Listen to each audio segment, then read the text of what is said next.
You know, we talk all day, every day, but have you ever really stopped to think about how it all works? Not just the words, but all the hidden rules that turn simple sounds into powerful, meaningful communication. Well, today, we're going to decode that exact blueprint. Okay, so let's start with our source material here.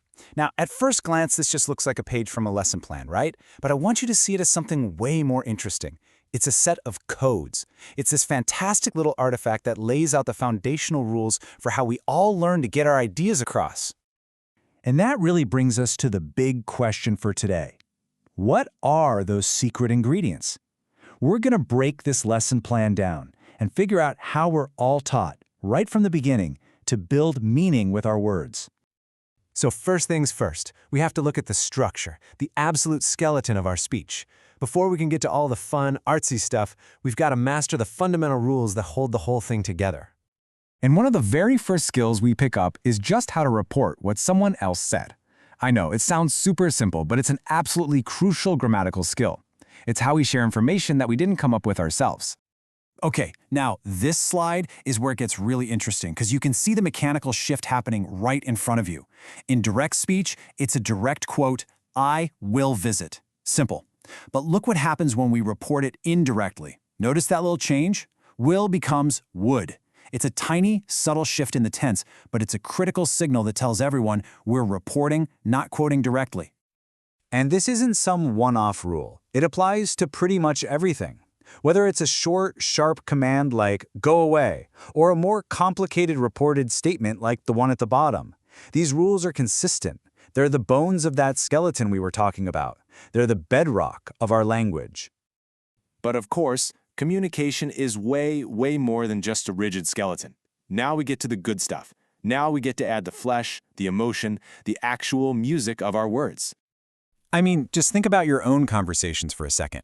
How often is the real message hiding in the tone of voice?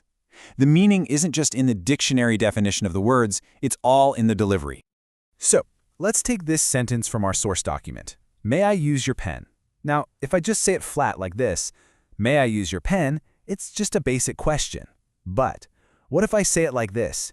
May I use your pen? Now it's a really polite request. Or what if I say it like this? May I use your pen? See? It becomes almost a demand. Same exact words, totally different meanings. That's the power of delivery. You know that little trick we were just playing with? It has a name. It's called intonation. And our source defines it really simply as just the rising and falling of the pitch of your voice. You can think of it like the melody that carries all the hidden emotional data in our speech. And right alongside it, you have its partner, stress. That's the extra oomph, the extra force you put on a specific word.